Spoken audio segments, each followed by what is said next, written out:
की बात, उनके बेटे की बात, सारी बातें इस मंच से हो चुकी हैं। मध्य प्रदेश के नाते मैं आपसे ये कहना चाहता हूं कि हमारे यहाँ भी सबसे बड़ी मांग एमएसपी की मांग है। अगर इस देश के किसानों को C2+50 स्वामीनाथन आयोग की सिफारिश के अनुसार समर्थन मूल्य की खरीदी की गारंटी का कानून मिल जाए तो वाकई में इस देश के किसानों का कुछ भला हो सकता है।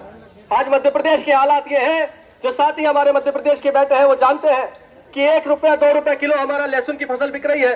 या हमारा एक मध्य प्रदेश का साथी गले में लहसुन प्याज टांग के विरोध प्रदर्शन कर रहा था। किसान के पास इतना पैसा नहीं है कि वो मंडी में आके जिस ट्रैक्टर ट्रॉली में वो अपना लहसुन की फसल लेके आया है उसका किराया दे सके। मजबूरन किसान उस फसल को पास में किसी नदी में बहा रहा है या सड़कों पे फेंके जा रहा है। ऐसा वो क्यों कर रहा? 6-6 महीने की उसकी मेहनत की फसल को वो सड़कों पे क्यों फेंक रहा है? क्योंकि वो हताश है, निराश है इस बात से, इस तंत्र से, इस सरकार से कि मेरी फसल की उपज का मुझे वाजिब दाम भी नहीं मिलता। और वो दाम न मिलने के कारण उसके घर का राशन पानी कुछ भी व्यवस्था नहीं हो पाती है, उसके बच्चों की फीस की व्यवस्था नहीं होगी। वो ऐसे तमन चक्र में बाजार से ब्याज ले लेके पिसता जाएगा और एक दिन वही किसान फांसी चढ़ जाएगा। लोग पूछते हैं किसान आत्महत्या क्यों करता है? ये वो कारण है जिसके कारण हमारा किसान आत्महत्या करता है।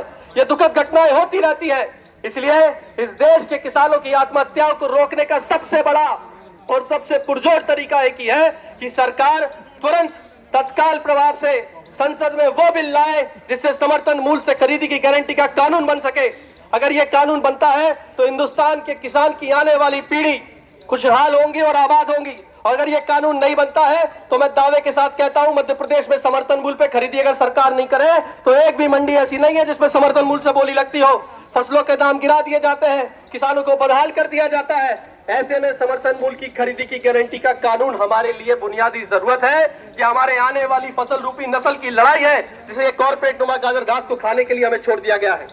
आज इस मंच से आप सबको मैं धन्यवाद देता हूं कि दोबारा इस आंदोलन को स्थगित करके हमने एक बार फिर यह आवाज उठाई है। सरकार हमारी इन मांगों को नहीं मानती है तो फिर से वही नजारा होगा, वही मंजर होगा, वही दिल्ली की सड़कें होंगी और वही हमारे किसान साथी होंगे। जिस प्रकार 3 कृषि कानूनों के लिए सरकार को नीचे झुकाया था उसी प्रकार एमएसपी गारंटी कानून के लिए इस बदिया सांड की नाम में नकेल कस के इसको हमारे खेतों में जोतने का काम करेंगे। आप सबने मुझे जोतने का जो मौका दिया, बोलने का मौका दिया, उसकी बहुत बहुत धन्यवाद। जय